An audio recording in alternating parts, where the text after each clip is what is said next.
Anand, India's last match there and won everything. They've conquered everything that's sort of come their way. But what do you expect them to play for in this match? Rest a couple of players maybe, and also to remember that this could well be Brendan Taylor's last match for Zimbabwe. Yeah, as you point out, India has already qualified for the knockouts and they are going to be in top spot irrespective of what happens. So in that sense, there isn't very much to play for in this game. But this team has tried to take this whole World Cup one match at a time. That's what they keep telling us. And in that sense, it should be no different. Zimbabwe have not been at their best. They've struggled all through this tournament. They've been really stretched by some of the associate nations. So you can't really expect them to put up too much of a fight in this game against India. The only thing that Zimbabwe have to play for is that this could potentially be Brendan Taylor's last game unless something changes dramatically. In fact, it will be his last game. He's signed a call-back deal to go and play with Nottinghamshire for 3 years. So in that sense, it will be an emotional game for the Zimbabweans and they will want to at least put up a good show for one of their best players in recent times.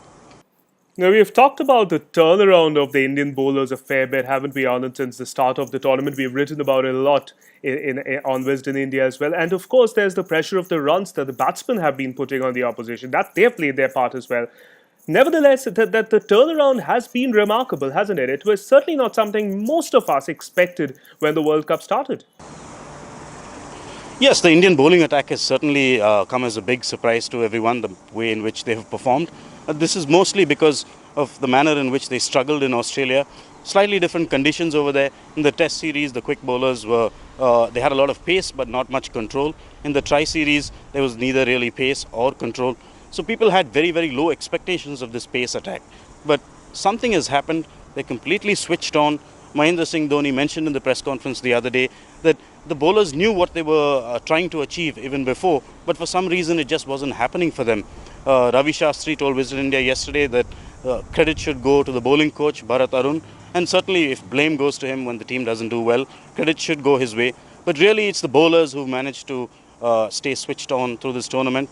And they struggled a bit to adapt to the conditions in New Zealand, having played in Australia all this while.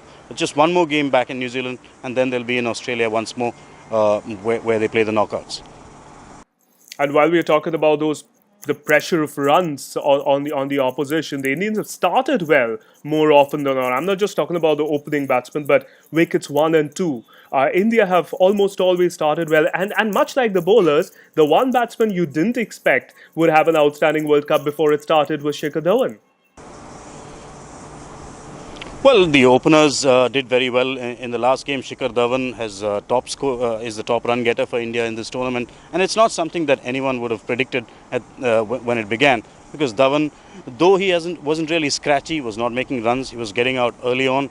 He was getting out in sometimes disappointing fashions in the Test matches in Australia, and even in the Tri Series, he didn't really show his true potential. But over a period of time, he has managed to score runs in one-day internationals, and to get 200s in the World Cup in this phase means that he's going to go into the knockouts with a lot of confidence. Rohit Sharma has made two half centuries, but both of them have been against weaker sides.